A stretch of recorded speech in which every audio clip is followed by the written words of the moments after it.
నమస్కారం. మనతో పాటు డాక్టర్ రాకేష్ బి శర్మ ఉన్నారు.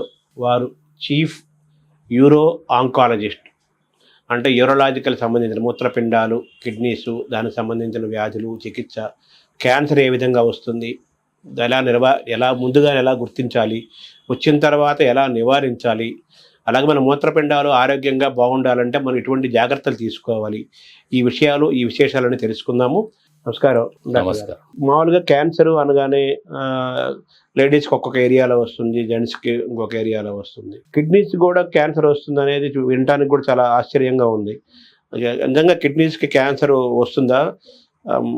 ఎందుకు వస్తుంది అసలు కిడ్నీస్ క్యాన్సర్ ఎందుకు ఎఫెక్ట్ అవుతుంది? కిడ్నీ క్యాన్సర్ అయితే అందరు కొంచెం రిస్క్ ఫ్యాక్టర్స్ ఉన్నాయి. మెయిన్లీ ఇది స్మోకింగ్, కొంచెం హెరిడిటరీ ఫ్యాక్టర్స్ ఉన్నాయి, ఒబాసిటీ ఒకటి, ఓవర్ వెయిట్ లాగా ఫ్యాక్టర్స్ ఉన్నాయి. ఇది కన్ఫర్మ్డ్ ఏం లేదు, బట్ స్టడీస్ జరుగుతుంది దీని సంబంధించి. హైపర్ టెన్షన్, ఒకవేళ అప్పుడప్పుడు డయాబెటీస్ వల్ల, అన్కంట్రోల్ డయాబెటీస్ వల్ల. సో ఈ అందరు రిస్క్ ఫ్యాక్టర్స్ ఉన్నాయి. మెయిన్లీ టొబాకో చూయింగ్, స్మోకింగ్, ఇది కన్ఫర్మ్ రిస్క్ ఫ్యాక్టర్స్ ఉన్నాయి సార్. సో ఇది అవాయిడ్ చేస్తే డెఫినెట్గా మీ ఇన్సిడెన్స్ ఆఫ్ కిడ్నీ క్యాన్సర్స్ తగ్గుతుంది. ఇప్పుడు వరల్డ్ వైడ్ అయితే kidney cancer is one of the common cancers. ఇప్పుడు it comes at 16th number. 2.2% of incidence of cancer ఇది కిడ్నీ క్యాన్సర్ వల్ల వస్తుంది వరల్డ్ వైడ్. ఇండియాకి కూడా it is around ranking 21st in the number of listing cancers బాడీకి.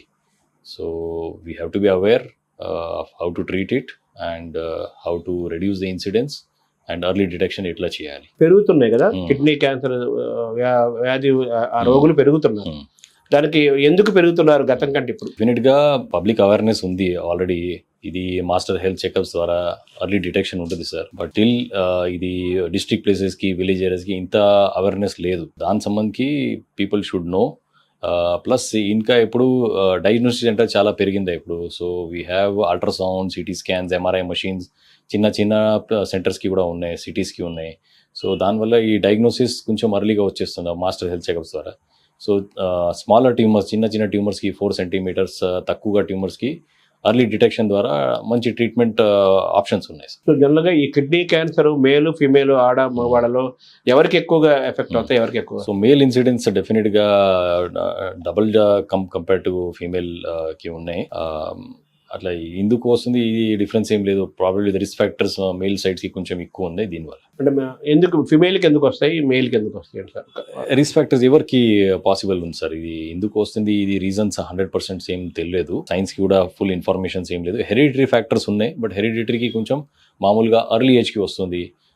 Before 40 years majority of పేషెంట్స్కి. వాళ్ళకి development అయితే 10-15 years లోపలికి ఏజ్ గ్రూప్కి స్టార్ట్ అయిపోతుందా. ప్రెజెంటేషన్ అయితే మామూలుగా 30 years నుంచి 40 yearsకి వస్తుంది. వాళ్ళకి జనరల్గా క్యాన్సర్ ట్యూమర్స్ అయితే కొంచెం లో గ్రేడ్ ట్యూమర్స్ ఉంటుంది, బట్ బైలాటరల్ 2 sidesకి ఒక టైంకి ప్రెజెంటేషన్స్ ఉంటుంది. సో అది డిఫరెన్స్ ఉంది.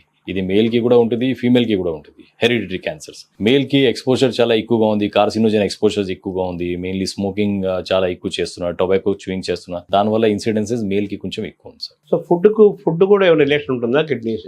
ఫుడ్కి relations mainly obesity, over eating వల్ల వెయిట్ చాలా ఎక్కువగా ఉంటే, ఫ్యాట్ రిలేటెడ్ అట్లా కొంచెం 100% స్టడీస్ ఏం లేదు, but there are some relative risk factors. వాళ్ళకి ఇన్సిడెన్సెస్ కొంచెం ఎక్కువ ఉంది కంపేర్ టు జనరల్ పాపులేషన్. తర్వాత స్ట్రెస్ అండ్ స్ట్రెయిన్ కూడా, మెంటల్ స్ట్రెస్ కూడా పెరుగుతోంది ఇప్పుడు, పెంచుకుంటున్నారు. అంటే యాక్చువల్గా ఒకప్పుడు అలా ఉండేది కాదు, ఎక్కువ ఇప్పుడు మెంటల్గా స్ట్రెస్ ఫీల్ అవుతున్నారు అందరూ. అది కూడా ఎఫెక్ట్ చేస్తుంటుంది హెల్త్ని.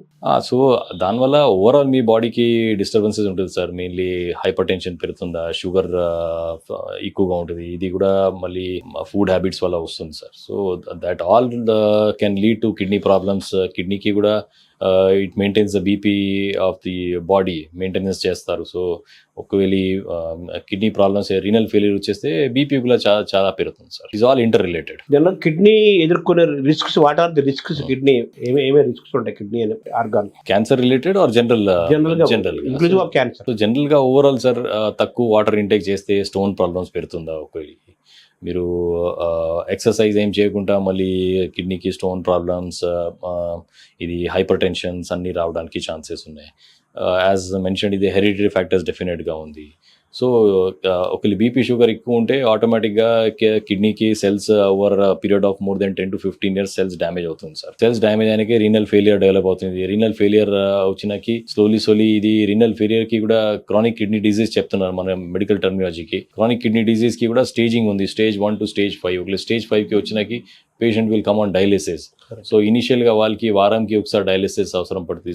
స్లోలీ ఇంకా డ్యామేజ్ అయిన తర్వాత వారంకి 2 సార్లు, వారంకి 3 సార్లు. So 3 times in a week is a common thing for dialysis. So కిడ్నీకి క్యాన్సర్ అనేది మనకు ఆ సిమ్టమ్స్ మనకు ఎలా తెలుస్తాయి? సిమ్టమ్స్ ఏముంటాయి అసలు? సో మామూలుగా అయితే కిడ్నీకి క్యాన్సర్కి స్టేజ్ 1 into stage 4 ఉంది. మామూలుగా స్టేజ్ 1 అయితే ఇన్సిడెంటల్ డయాగ్నోసిస్. సో మామూలుగా మీరు వేరే ప్రాబ్లమ్స్కి ఒకరి మీకు గ్యాస్ ప్రాబ్లం వచ్చిందా, ఒకరి యాసిడిటీ ప్రాబ్లమ్స్ దానివల్ల కడుపుకి నొప్పి వచ్చిందా, దీనివల్ల మీరు ఒక అల్ట్రాసౌండ్ ఒకటి సిటీ స్కాన్ చేస్తే అప్ టు డిటెక్ట్ అవుతుంది. మామూలుగా స్టేజ్ 1కి ఒక less than 4 to 7 centimeter వరకు స్టేజ్ 1 ఉంది. less than 7 centimeter 7 centimeter తక్కువ కూడా మామూలుగా పేషెంట్కి సిమ్టమ్స్ అయితే ఏం లేదు. వాళ్ళు జస్ట్ వేరే ప్రాబ్లమ్స్కి టెస్టింగ్ చేస్తే డిటెక్ట్ అవుతుంది, ఆర్ మాస్టర్ హెల్త్ చెకప్స్కి డిటెక్ట్ అవుతుంది. అప్పుడు బెస్ట్ రిజల్ట్స్ అవకాశం ఉంది. స్టేజ్ 2 అయితే మోర్ దెన్ 7 centimeter ఉంటే స్టేజ్ 2. అప్పుడు పేషెంట్కి యూరిన్కి బ్లీడింగ్, ఒకరి కడుపు గడ్డల్లాగా ఫీలింగ్ వచ్చే, హార్ట్ గడ్డల్లాగా ఫీలింగ్ వస్తుంది పేషెంట్కి, కడుపుకి నొప్పి వస్తుంది. ఈ ప్రాబ్లమ్ జనరల్గా స్టేజ్ 2 నుంచి స్టేజ్ 4కి. స్టేజ్ 4కి మామూలుగా వెయిట్ లాస్ ఆఫ్ ఎపెటైట్, ఆకలి ఏం రావట్లేదు, బాడీ పెయిన్స్ వస్తుంది, ఒకవేళ లివర్ లంగ్స్కి స్ప్రెడ్ అయినాకి ఒకవేళ పేషెంట్కి రక్తం వస్తుంది, ఇంకా జాండీస్ వస్తుంది. ఈ అన్ని ప్రాబ్లమ్స్ జనరల్గా స్టేజ్ 4. సో జనరల్ గా మనకి ఈ పెద్ద క్యాన్సర్ కూడా 4th స్టేజ్ ఫైనల్ స్టేజ్ లో మాత్రమే అందరం తెలుసుకుంటున్నారు అందరు కూడా. సో కిడ్నీస్ కూడా అలాగే తెలుసుకుంటున్నారు. స్టేజ్ 1కి మామూలుగా అయితే మంచి ట్రీట్మెంట్ ఆప్షన్స్ ఉన్నాయి. ఇప్పుడు 4 centimeter తక్కువగా ఉంటే, ఒకవేళ 4 నుంచి 7 centimeter ఉంటే కూడా కిడ్నీ, నేను చెప్పాను ఒకవేళ పూర్తిగా కిడ్నీ తీసేస్తే పేషెంట్కి డయాలిసిస్కి అన్ని ఫ్యూచర్కి ఛాన్సెస్ ఉన్నాయి. సో అర్లీ డిటెక్షన్ వల్ల ఏం బెనిఫిట్, చిన్న ట్యూమర్స్కి we can do only tumour removal. దానికి పేరు ఉంది పార్షియల్ నెఫ్రెక్టమీస్. ఇప్పుడు పార్షియల్ నెఫ్రెక్టమీ పాతకాలంకి 10 years 20 years back we use to do open surgeries. ఇప్పుడు కీ హోల్ సర్జరీస్ ఉన్నాయి, ఇది రోబోటిక్ సర్జరీస్ ఉన్నాయి, లేటెస్ట్ అడ్వాన్స్ టెక్నాలజీస్ ఉన్నాయి. దానివల్ల పేషెంట్కి ఒక 2-3-4 hours లోపలికి సర్జరీ అయిపోతుంది. 3 days 2 daysకి డిశ్చార్జ్ కూడా చేస్తున్నారు పేషెంట్కి. సో రికవరీ కూడా చాలా ఫాస్ట్గా ఉంటుంది పేషెంట్కి. ప్లస్ కిడ్నీ కూడా ఫంక్షనింగ్ ఆల్మోస్ట్ 80% 90% నార్మల్గా వచ్చేస్తుంది. So they don't come on to the need for dialysis in future. So ఇప్పుడు ఏమవుతుంది, we are seeing more and more patients in the early age group. Because ఈ కార్పొరేట్ కంపెనీస్కి వాళ్ళు రెగ్యులర్గా ఇది master health checkups or joining టైంకి pre joining testing అన్ని చేస్తారు. సో అప్పుడు ఈ చిన్న ట్యూమర్స్ డిటెక్ట్ అవుతుంది. So they come to us, we do a robotic surgery for them and fast recovery ద్వారా వాళ్ళు జాయినింగ్ కూడా తొందరగా చేస్తారు సార్. స్టేజ్ 2 స్టేజ్ 3కి డిపెండింగ్ ఇప్పుడు ట్యూమర్ లొకేషన్ ఎలా ఉంది అకార్డింగ్లీ ట్రీట్మెంట్ ప్లాన్ చేస్తున్నాం. అక్కడ కూడా కీ హోల్ సర్జరీస్ ఉన్నాయి, రోబోటిక్ సర్జరీస్ ఉన్నాయి. మామూలుగా స్టేజ్ 4కి ఇప్పుడు ట్రీట్మెంట్ ఆప్షన్స్ అయితే మెయిన్లీ ఇమ్యూనోథెరపీస్ చాలా ప్రీడామినెంట్ ఉంది. అక్కడ సర్జరీస్కి ఎక్కువ బెనిఫిట్ ఏం లేదు. మెయిన్లీ అయితే ఇమ్యూనోథెరపీస్ ఉన్నాయి. కీమోథెరపీ జనరల్గా కిడ్నీ క్యాన్సర్స్కి పనిచేయలేదు. So we generally give them immunotherapy. Immunotherapy ద్వారా కిడ్నీ క్యాన్సర్స్ బాడీకి, లివర్కి, లంగ్స్కి ఇవన్నీ కరిగిపోతుంది సార్. సో స్టేజ్ 4కి వెళ్తే అది డేంజర్ వెళ్తుందా, దాన్ని రికవర్ చేయొచ్చు? సో ఇది సేమ్ సిచ్యువేషన్ ఒక డికేడ్ ముందుకి 10-15 years ముందుకి ఏముంది, అప్పుడు ఇమ్యూనోథెరపీస్ ఏం లేదు. We had only options of కొంచెం టాబ్లెట్స్ ఉన్నాయి, కొంచెం ఇంటర్ఫెరాన్స్, ఇంటర్లూకిన్స్ లాగా ఇంజెక్షన్స్ ఉన్నాయి. దానికి సైడ్ ఎఫెక్ట్ చాలా ఎక్కువ ఉంది. పేషెంట్ చాలా టైం ఇంజెక్షన్ కి సైడ్ ఎఫెక్ట్ కూడా చాలిపోతుంది సార్. ఇప్పుడు ఏముంది, సేఫ్ డ్రగ్స్ వచ్చింది. ఇప్పుడు ఇమ్యూనోథెరపీస్ ఉన్నాయి. ఇమ్యూనోథెరపీస్ మెజారిటీ పేషెంట్స్ తట్టుకుంటున్నారు సార్. ఒక 12 months కి థెరపీ ఉంది. ఒక 3 weeks కి పేషెంట్ రావాలి హాఫ్ డే అడ్మిషన్స్ కోసం. 18 cycles ఉంటుంది. జనరల్ గా 18 cycles ద్వారా మంచి తగ్గుతుంది క్యాన్సర్. ఇది కేస్ టు కేస్ వేరియేషన్ ఉంటుంది, బట్ మెజారిటీ పేషెంట్స్ కి చాలా బెనిఫిట్ ఉంటుంది సార్. సో ఇమ్యూనోథెరపీ ద్వారా రిజల్ట్స్ కూడా బాగుంది. మెజారిటీ ఆఫ్ పేషెంట్స్ 2 years నుంచి 5 years లోపలికి సర్వైవల్ ఉంటుంది సార్. సో అంటే రిస్క్ అంటే డెత్ రిస్క్ అనేది పర్సెంట్ రేట్ ఎలా ఉంటుంది కంపారిటివ్ మిగతా వాటికి? కిడ్నీ క్యాన్సర్ కి ఎప్పుడు if you see the data 2022కి పబ్లిష్ అయింది. గ్లోబోకాన్ డేటా ఉంది. గ్లోబోకాన్ డేటాకి ఆల్మోస్ట్ వరల్డ్ వైడ్ అయితే more than 4 lakh kidney cancer detect అయింది. దాంతో 1.5 lakhs they died with kidney cancers. ఇండియాకి కూడా ఆల్మోస్ట్ అరౌండ్ 25,000-30,000 కేసెస్ డిటెక్ట్ అయింది. ఒక 10,000-20,000 patients have died with kidney cancer. So detection ఎప్పుడు లాస్ట్ 1-2 డికేడ్స్ నుంచి ఎర్లీ డయాగ్నోసిస్ చాలా ఎక్కువ ఉంటుంది. వెన్ వీవర్ స్టూడెంట్స్ అప్పుడు పెద్ద గడ్డల్ని తీసుకెళ్లి వస్తున్నారు పేషెంట్స్, బట్ ఇప్పుడు చిన్న ట్యూమర్స్ డిటెక్ట్ చేసి వస్తున్నారు. So we are able to give them key whole surgeries, robotic surgery. దానివల్ల సర్వైవల్ కూడా బాగానే ఉంది. సో స్టేజ్ 1కి సర్వైవల్ అయితే more than 95% they will live more than 10 to 20 years. Stage 2కి అప్రాక్సిమేట్గా 10 years వరకు సర్వైవల్ ఉంది సార్. స్టేజ్ 3కి అప్రాక్సిమేట్గా 5 years వరకు సర్వైవల్ ఉంది. స్టేజ్ 4కి సర్వైవల్ 2 to 5 yearsకి అప్రాక్సిమేట్గా ఉంది. మామూలుగా షుగర్ పేషెంట్స్ పెరుగుతున్నారు, డయాబెటిక్ పేషెంట్స్ పెరుగుతున్నారు, హైపర్ టెన్షన్ పేషెంట్స్ పెరుగుతున్నారు కదా. ఎస్. హైపర్ టెన్షన్ దశ నుంచి క్యాన్సర్ దశ దాకా ఎందుకు అలా వెళ్ళే అవకాశం ఉందా? అలాగే హైపర్ టెన్షన్ టు క్యాన్సర్ దాకా వెళ్ళే అవకాశాలు ఉన్నాయా? ఇద్దరు ఇంటర్ రిలేటెడ్ ఉన్నాయి సార్. హైపర్ టెన్షన్ ద్వారా కూడా ఒకవేళ ఇన్సిడెన్స్ ఆఫ్ క్యాన్సర్స్ చూసారు, బట్ ఇది రిలేటివ్ రిస్క్ ఫ్యాక్టర్స్ ఉన్నాయి. ఇది అబ్సల్యూట్ రిస్క్ ఫ్యాక్టర్ లేదు. లైక్ స్మోకింగ్ లాగా, smoking is one of the absolute risk factor. ఇది హైపర్ టెన్షన్ ఇవన్నీ రిలేటివ్ రిస్క్ ఫ్యాక్టర్స్ ఉన్నాయి. సో మీరు బాడీ మంచిగా మెయింటైన్ చేస్తే ఈ క్యాన్సర్స్ కి ఇన్సిడెన్సెస్ ఆర్ పర్సెంటేజ్ రావడానికి చాలా తగ్గుతుంది సార్. సో అంటే షుగర్ కి క్యాన్సర్ కి లింక్ లేదా? షుగర్ కి క్యాన్సర్ కి లింక్ ఏం లేదు సార్. హైపర్ టెన్షన్ కి ఒక రిలేటివ్ రిస్క్ ఫ్యాక్టర్స్ ఉంది. అలాగే హైపర్ టెన్షన్ కి దీనికి క్యాన్సర్ వల్ల కూడా బీపీ పెరుగుతుంది సార్. హైపర్ టెన్షన్ వచ్చి హైపర్ టెన్షన్ వల్ల కూడా చాలా ఎక్కువ టైం వరకు ఉంటే చూసారు. ఇప్పుడు ఈ 100% తెలియదు ఇది హైపర్ టెన్షన్ వల్ల క్యాన్సర్ వచ్చింది ఆర్ క్యాన్సర్ వల్ల హైపర్ టెన్షన్ వచ్చింది. సో జనరల్గా కూడా అందరు హైపర్ టెన్షన్ పేషెంట్కి మీ ఫిజిషియన్ ఒక అల్ట్రాసౌండ్ అని చెక్ చేస్తారు. సో అల్ట్రాసౌండ్కి ఒకరి కొంచెం అబ్నార్మల్ లాగా ఉంటే వాళ్ళు సర్జన్ దగ్గర పంపిస్తారు సార్. అంటే బాడీలో మామూలు మోస్ట్ సెన్సిటివ్ పార్ట్స్ అంటారు కదా, కిడ్నీని ఎలా చూడాలి మనం? సో కిడ్నీ ఇది చాలా సెన్సిటివ్ పార్ట్ ఉంది. సో డైలీ అయితే ఒక 2 to 3 liters వాటర్ తాగాలి సార్ కిడ్నీకి మంచి ఫంక్షనింగ్ కోసం. కొంచెం ఎక్సర్సైజ్ అన్ని చేయాలి. బ్లడ్ సర్క్యులేషన్ కిడ్నీకి, బ్రెయిన్కి, లంగ్స్కి, లివర్కి అన్నీ పెరుగుతుంది సార్. ప్లస్ డైటరీ ప్యాటర్న్ మంచిగా మెయింటైన్ చేయాలి. ఒకవేళ మీకు హైపర్ టెన్షన్ బీపీ ఉంటే ప్రయత్నం చేసి కంట్రోల్కి మెయింటైన్ చేయాలి. చేయకుండా ఈ హైపర్ టెన్షన్ వల్ల బీపీ పెరుగుతుంది, కిడ్నీకి సెల్స్కి కూడా ఎక్కువ బీపీ వల్ల సెల్స్ డ్యామేజ్ అవుతుంది. సిమిలర్లీ షుగర్ వల్ల హై షుగర్స్, అన్కంట్రోల్ షుగర్స్ వల్ల కిడ్నీ సెల్స్ డ్యామేజ్ అవుతుంది. So overall everything is affecting your kidney. So sensitive organs మీరు చెప్పారంటే బ్రెయిన్, ఐస్, కిడ్నీ, మళ్ళీ ఇది చేతికి, కాల్కి నరాలు ఉన్నాయి. ఇవన్నీ షుగర్స్ వల్ల బీపీ వల్ల డ్యామేజ్ అవుతుంది. So if you maintain your even diabetes sugar ఏముంటే మంచిగా మెయింటైన్ చేస్తే డెఫినెట్గా మీ లైఫ్ ప్రొలాంగ్ అవుతుంది. మీ ఇంపార్టెంట్ సెన్సిటివ్ వైటల్ ఆర్గన్స్ అన్నీ వాళ్ళకి లైఫ్ కూడా ప్రొలాంగ్ అవుతుంది. మళ్ళీ ఫిజిషియన్ ద్వారా ఇది డాక్టర్స్ దగ్గర వెళ్ళడానికి పర్సంటేజ్ విజిట్స్ కొంచెం తగ్గుతుంది. వెళ్ళకుండానే మనం మెయింటైన్ చేసుకోవాలి. సో మెయిన్లీ అయితే హెల్దీ లైఫ్ స్టైల్ మెయింటైన్ చేయాలి. ఇది బయట అయితే out side food, Chinese food ఇవన్నీ కొంచెం తగ్గి చేయాలి. అప్పుడప్పుడు okay sir, but you should not be dependent on that. Mainly అయితే ఇది టిన్డ్ ఫుడ్స్ ఉన్నాయి, అది దానికి సాల్ట్ అన్నీ ఎక్కువగా, ప్రిజర్వేటివ్స్ అన్నీ ఎక్కువ పెడుతున్నారు సార్. అది అన్ని కార్సినోజెనిక్ ఎలిమెంట్స్ ఉన్నాయి. సో అది as far as possible avoid చేయాలి. ఆల్కహాల్, స్మోకింగ్, డ్రగ్ అది కూడా పెరుగుతుంది, కల్చర్ పెరుగుతుంది. లేడీస్ కూడా పబ్ కల్చర్ పెరిగిపోతున్నాయి. ఇదంతా హైలీ ఎఫెక్ట్ కదా. కరెక్ట్. సో ఈ దానికి ఇది కార్సినోజెనిక్ ఎలిమెంట్స్ బ్లడ్ ద్వారా బాడీకి అందరు ఆర్గన్స్కి వస్తుంది సార్. సో దానివల్ల సెల్స్ డ్యామేజ్ అవుతుంది, డిఎన్ఏ డ్యామేజ్ అవుతుంది లోపలికి. ఒక సెల్ డ్యామేజ్ అనేది మల్టిప్లికేషన్ చాలా పెరుగుతుందా. సో ఈ మల్టిప్లికేషన్ అంటే cancer. Uncontrol multiplication of cells. Uncontrol అయితే కంట్రోల్ ఏం లేదు. మామూలుగా మీ బాడీకి ఒక సెల్ డ్యామేజ్ అయిన తర్వాత కంట్రోల్ మేనర్కి మళ్ళీ రీజనరేషన్ అవుతుంది. ఇక్కడ ఏమవుతుంది, డిఎన్ఏ డ్యామేజ్ అయిన తర్వాత ఈ అన్కంట్రోల్ అయిపోతుంది. సో ఆటోమేటిక్గా సెల్ గ్రోత్ అవుతుంది అన్కంట్రోల్ ఫ్యాషన్కి. దానికి క్యాన్సర్ యాక్చువల్గా it spreads to the blood ద్వారా ఇది లివర్కి, లంగ్స్కి, బ్రెయిన్కి, బోన్స్కి అందరికీ స్ప్రెడ్ అవుతుంది. సో మన కిడ్నీ హెల్త్ క్యాన్సర్ ఎఫెక్ట్ అయ్యే ఏరియాస్ అర్బన్, రూరల్ ఉన్నాయి కదా, కంపారిటివ్గా ఎక్కడ ఎక్కువ అవుతుంది? సో ఇప్పుడు ఇన్సిడెంట్స్ వల్ల మెయిన్ అయితే అర్బన్కి ఎక్కువ చూస్తున్నారు. సో మెయిన్లీ అర్బన్ పేషెంట్స్కి they come in the early stage because వాళ్ళకి ఎక్కువ అవేర్నెస్ ఉంది. అవేర్నెస్ వల్ల వాళ్ళు రెగ్యులర్గా అల్ట్రాసౌండ్, సిటీ స్కాన్ చేస్తున్నారు. సో దానివల్ల ఈ పికప్ రేట్ కొంచెం ఎక్కువ ఉంటుంది.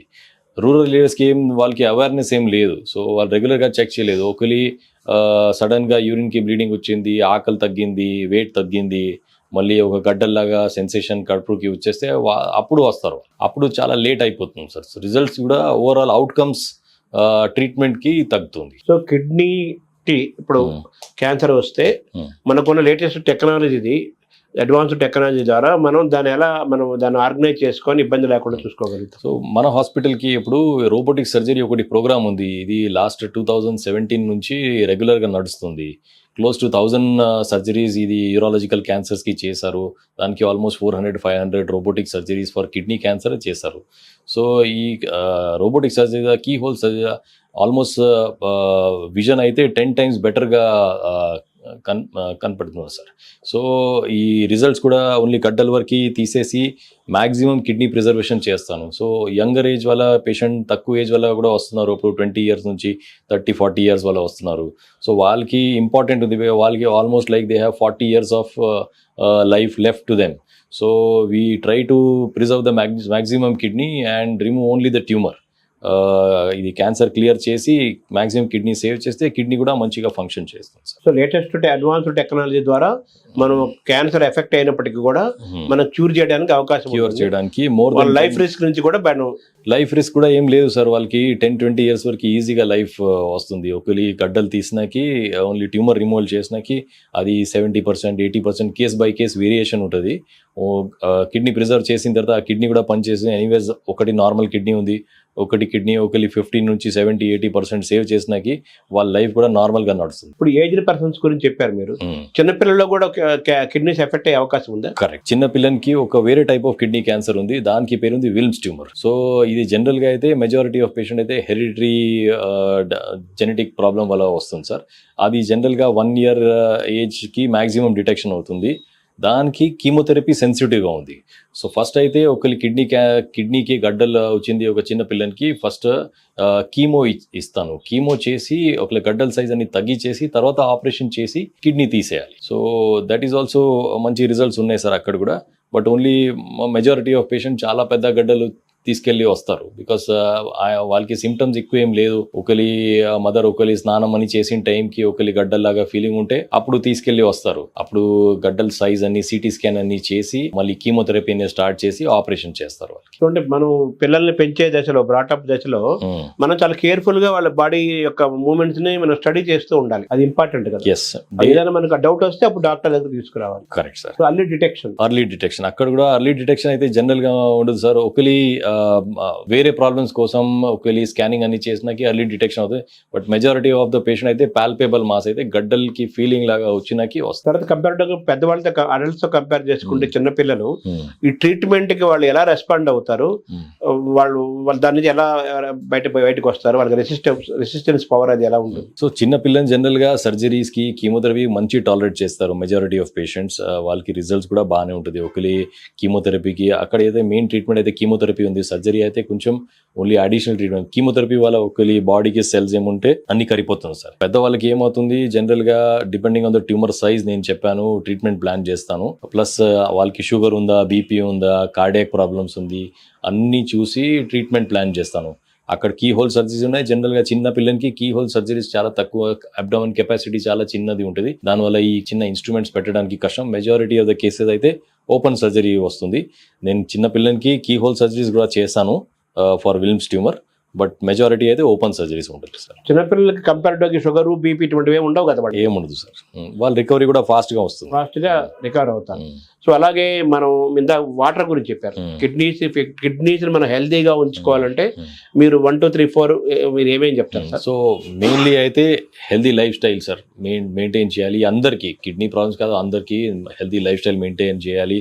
ప్రాపర్గా డైట్ టైమింగ్స్ మెయింటైన్ చేయాలి, మంచి తినాలి, ఎక్సర్సైజ్ డైలీ చేయాలి. ఒక ½ an hour నుంచి 1 hour వరకు వాట్ ఎవర్ ద ఎక్సర్సైజ్, జిమ్కి వెళ్ళాలి, or you can do just morning walk, jogging చేయాలి. ఏజ్ గ్రూప్ ఇది ఇంపార్టెంట్ ఏం లేదు, అందరు చేయాలి సార్. నెక్స్ట్ అయితే water drinking, you should drink at least on an average 2 to 3 liters of water per day. ఒకవేళ సమ్మర్ సీజన్కి ఇంకా మీరు బయట వెళ్తే you can add another 500 ml of liquids to that. మళ్ళీ ప్రోటీన్ డైట్ మంచి తీసుకోవాలి. ఒకవేళ కిడ్నీ ఫెయిలియర్ వల్ల పేషెంట్ ఉంటే వాళ్ళకి కొంచెం ప్రోటీన్ తగ్గి చేయాలి. బికాస్ ప్రోటీన్స్ వల్ల ఇంకా కిడ్నీ డ్యామేజ్ అవుతుంది. అదర్వైజ్ అందరు మంచి ప్రోటీన్ డైట్ కూడా తీసుకోవాలి. ఒకవేళ నాన్ వెజిటేరియన్ ఉంటే ఎగ్స్, చికెన్, మటన్ తింటే పర్లేదు.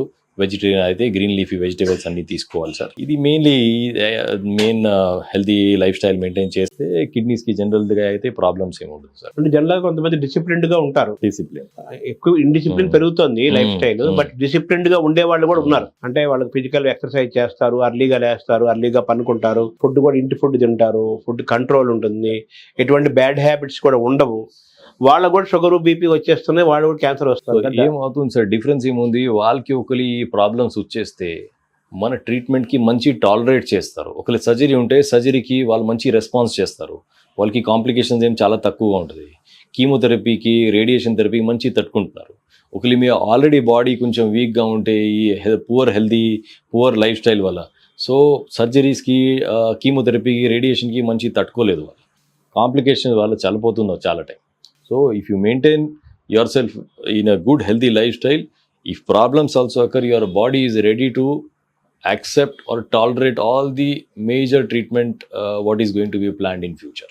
అంటే ఇంత డిసిప్లిన్డ్, ఎటువంటి ill health disorders, diseases, syndrome ఏమీ లేకుండా ఉండే వాళ్ళకి కూడా వాళ్ళకి ఎందుకు వస్తుంది క్యాన్సర్? అది మీరు అందరు ఇది తింటున్నారు సార్, అందరికి ఇది ఇన్సెక్టిసైడ్స్, పెస్టిసైడ్స్ అందరు పెడుతున్నారు సార్. సో పొల్యూషన్ వల్ల ఉంది, చాలా పొల్యూషన్ పెరిగింది, ఇండస్ట్రియల్ పొల్యూషన్స్ ఉన్నాయి, ఆటోమొబైల్ పొల్యూషన్స్ ఉన్నాయి. సో దానివల్ల కూడా క్యాన్సర్ వస్తుంది సార్. ఈ పొల్యూషన్ అనేది it is not in our hands. మన ఫుడ్ అంటే మనం కంట్రోల్ చేసుకోగలుగుతాం, వాటర్ తాగలుగుతాం, ఎక్సర్సైజ్ చేయగలుగుతాం, బ్యాడ్ హ్యాబిట్స్ కి దూరంగా ఉంటాం. ఇదంతా it is in our hands. It is in your hands. Pollution is not in our hands. But ఇటువంటి అన్అవాయిడబుల్ సిచ్యువేషన్స్ లో కూడా మనం ఎలా ఉండాలి? ఛాలెంజ్ మెయిన్లీ అయితే smoking is one of the very bad habits sir. Smoking, tobacco chewing అయితే worst habits. ఇదే ఆపేయాలి completely. Even if you are a smoker, listening to this interview, if you stop from today also, within 6 months, 1 year, the percentage of problems what is going to happen in next 1 year is going to drop by 50%. Next meeting వరకు 50% drop అయిపోతుంది. ఇవాళ కూడా stop చేస్తాం. Correct. ఇప్పుడు ఒకవేళ మీకు stop చేయడానికి problems ఏముంటే, there are organisations which are there to help you. ఆల్కహాల్కి, స్మోకింగ్కి అందరికీ ఆర్గనైజేషన్స్ ఉన్నాయి. They will come and help you to stop these things. So try and attempt so that you don't fall into all these problems. తర్వాత ఈ plastic usage, ఈ cool drinks, plastic ప్యాక్లో biryanis తింటాము. Correct. తర్వాత బిర్యానీ తింటూ థమ్స్అప్ అని కాదు, cool drinks తాగటం, ఇవన్నీ ఉన్నాయి కదా, వీటికి ఎలా చూడాలి సార్ లింక్? సో ఈ అందరికీ చాలా షుగర్స్ పెడుతున్నారు సార్, ఆయిల్స్ పెడుతున్నారు. ఇప్పుడు ఈ ఆయిల్కి క్వాలిటీ ఎట్లా ఉంది మనకి తెలియదు సార్. షుగర్ చాలా, ఇప్పుడు కోల్డ్ డ్రింక్స్ మీరు చూస్తే హై కంటెంట్ ఆఫ్ షుగర్ ఉంది. వాళ్ళకి గ్యాసెస్ పెడుతున్నారు. ఈ అందరు కార్సినోజెనిక్ ఎలిమెంట్స్ ఉన్నాయి సార్. సో దానివల్ల స్లోలీ మీ బాడీకి సెల్స్ డ్యామేజ్ అవుతుంది. ఎవరికి తెలియదు ఎప్పుడు డ్యామేజ్ అవుతుంది, బట్ ఇది స్లో డ్యామేజ్ ఉంది. స్లో డ్యామేజ్ వల్ల క్యాన్సర్స్ డెవలప్ అవుతుంది. సో ప్లాస్టిక్ ఎలా చూడాలి? ప్లాస్టిక్ కూడా, ప్లాస్టిక్ ఈజ్ నథింగ్ బట్ వాళ్ళకి లోపలికి కూడా కార్సినోజెనిక్ ఎలిమెంట్స్ ఉన్నాయి. So as far as possible మీ ఇంట్లో కూడా ఈ ప్లాస్టిక్ ప్రొడక్ట్స్ కొంచెం యూజేజ్ చాలా తగ్గించేయండి. ఇప్పుడు మీరు చూస్తే అందరు షాప్స్కి అందరు ఇది are trying to give use some పేపర్కి ప్యాకింగ్ అన్ని చేసి ఇస్తున్నారు. So try and do like that. And mineral bottle usage, mineral bottle, so you should try and get your own bottle. Steel bottles ఉంటుంది సార్, స్టీల్ బాటిల్స్ యూజ్ చేయండి. Plastic usage తగ్గించేయండి, as far as possible తగ్గించేయండి. ఒకప్పుడు మనం మామూలు గ్లాసుల్లో, గాజు గ్లాసులు, రాగి గ్లాసులు వాటిలో తాగేవాళ్ళం కదా, వాటర్ మామూలు గ్లాసు. ఇప్పుడు మొత్తం పోయింది, చెంబులో పెట్టుకుంది. స్టీల్ గ్లాసెస్ ఉంటుంది sir, then you have glasses are there, అది యూజ్ చేయండి, ప్రయత్నం చేయండి. ప్లాస్టిక్ అవాయిడ్ చేయండి. సో వాటర్ అన్నారు కదా మీరు, వాటర్ ఎటువంటి వాటర్ తీసుకోవాలి? వామ్ వాటర్ తీసుకోవాలి, ఎన్ని మామూలు వాటర్? ఇది నార్మల్ రూమ్ టెంపరేచర్ వాటర్ తాగితే పర్వాలేదు. జనరల్ పబ్లిక్ కి, సామాన్యులకి, అంటే వాళ్ళు చదువుకునే వాళ్ళు చదువుకున్న ఇల్లిటరేట్స్ అయినా, హైలీ ఎడ్యుకేటెడ్ అయినా, అందరికీ, కామన్ పబ్లిక్ అందరికీ కూడా మీరు చెప్పే హెల్త్ టిప్స్ ఏంటి for healthy kidneys? For healthy kidneys you have to have healthy habits. Early morning నుంచి స్టార్ట్ అవుతుంది సార్. ఎర్లీ మార్నింగ్ నుంచి get up early in the morning, have at least 500 ml of water, go for exercise for half an hour, 1 hour. Exercise అయితే జిమ్కి కావాలంటే జిమ్కి exercise చేయండి, otherwise morning walks చేయండి, jogging చేయండి.